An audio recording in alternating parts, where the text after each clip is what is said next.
बोलिए सतगुरु माता सुदीक्षा सविंदर हरदेव जी महाराज की जय। तू ही निरंकार मैं तेरी शरणा मैनू बख्श लो। संत निरंकारी मिशन धर्म परिवर्तन नहीं करा रहा है, अपना धर्म समझा रहा है। यहाँ जो साकार सतगुरु जी हैं,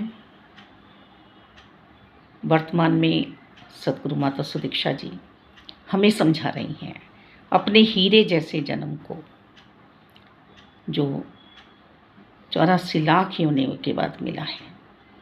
इसे हारना नहीं है, इसे जिताना है। समर्पण सिर्फ एक निरंकार के चरणों में ही करना है। सभी देवी देवताओं का आदर सम्मान करना है।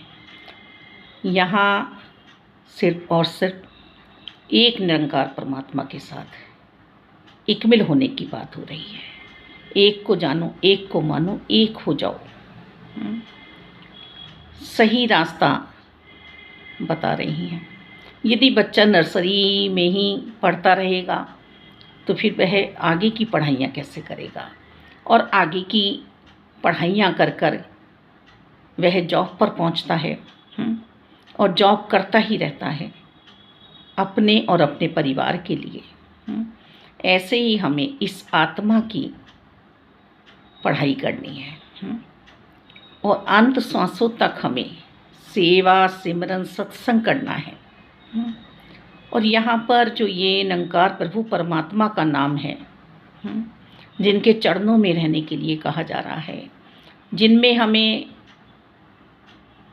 पहुँचा दिया गया है कि बस यही निरंकार तो हैं, जिनके बिना ये बाहर का ब्रह्मांड भी खाली नहीं है और अंदर शरीर रूपी ब्रह्मांड भी खाली नहीं है।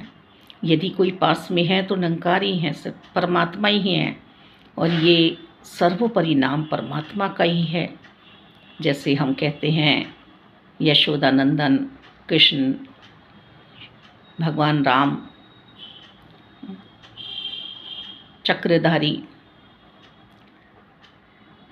यशोदानंदन, तो उन्हीं नामों में सर्वोपरि नाम है निरंकार।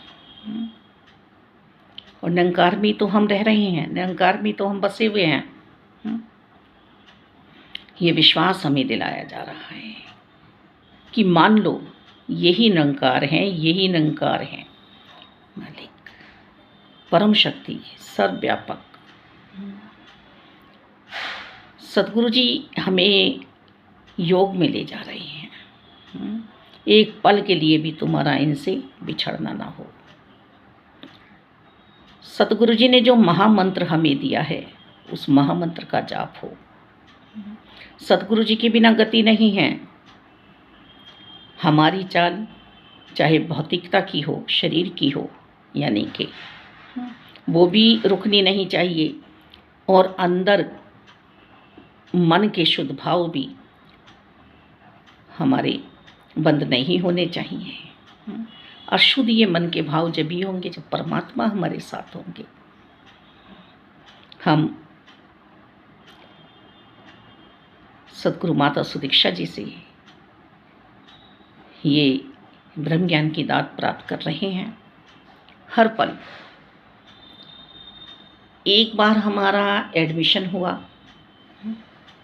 पर समझाया हमें हर पल जा रहा है कि हम माया में रह रहे हैं और कहीं हम भूल ना जाएं। वास्तव में ही मुझे नहीं कहा गया कि अपने कर्म तुम बंद कर दो। बहुत उंगलियां भी दासी पर उठी, सभी ने ही बात भी बनाई, रिश्तेदारों ने, पर यहाँ सर्व साझा हम सभी एक ही परमपिता परमात्मा की संतानें हैं। ध्रुव जी को भी गुरु जी मिले, नारद जी। प्रहलाद जी को भी गुरु जी मिले, नारद जी। माता शबरी जी को भी गुरु जी मिले, मतंग ऋषि जी। मीराबाई जी को भी गुरु जी मिले, मीराबाई जी को भी गुरु जी मिले। रविदास जी, ऐसे ही बात तो नहीं बनी। और हमारे संत निरंकारी मिशन में माता सुदीक्षा जी ये नहीं कह रही हैं कि मैं भगवान हूँ, ये भगवान है, इसमें निवास करो हर पल। तो सतगुरु जी की बात को तो हमें मान लेना चाहिए, क्योंकि शास्त्र भी यही समझा रहे हैं। दासी ने स्वयं भी पढ़ा है, रिवीजन किया है। मेरे सतगुरु जी जैसा कोई दूसरा हो नहीं सकता इस ब्रह्म ज्ञान की दात प्राप्त कराने वाला मालिक। मैं वास्तव में ही सौभाग्यशाली हूँ जो इस समय मुझे ब्रह्म ज्ञान की दात प्राप्त हुई है। और हर पल यदि मैं निरंकार के साथ रहती हूँ तो मेरी मुश्किलें भी दूर हट जाया करती हैं। आती तो हैं पर वो दूर हट जाती हैं, क्योंकि निरंकार मेरे साथ है। और ना भक्तों को, संतों को इन मुश्किल मुसीबतों का भान होता है। वो किसी से बात भी करते हैं तो विश्वास की बात करते हैं मालिक, कि हम इस समय पा सकते हैं अपने अविनाशी तत्व को, अपने निज स्वरूप को। बस इतनी सी बात है, मेरी समझ में आ जाए दाता, यही सही रास्ता है कि मुझे मेरे निरंकार में बैठा दिया है।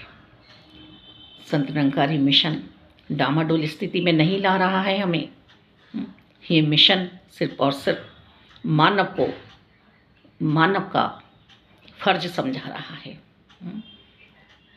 और ये भी नहीं कह रहा कि गृहस्थी छोड़नी है, गृहस्थी से ही भक्ति शुरू करनी है। हर खट में निरंकार है, ना मंदिर में जाने की मनाही है, ना मस्जिद में जाने की मनाही है, ना गुरुद्वारे में जाने की मनाही है। सब जगह ही तो निरंकार है। बात को समझे। आधे अधूरे शिष्यों से हम ना मिले मालिक, सब कुछ यहाँ पर एक परमपिता परमात्मा में ही मिल रहा है। अब हम जब छोटे छोटे तरफ ध्यान देते हैं तो हमारे परमपिता को कितना दुख होता होगा, है ना। तो सिर्फ हम अपने नारायण की ओर देखें, अपने भगवान की ओर देखें। भगवान ही निरंकार हैं। धन्यवाद जी।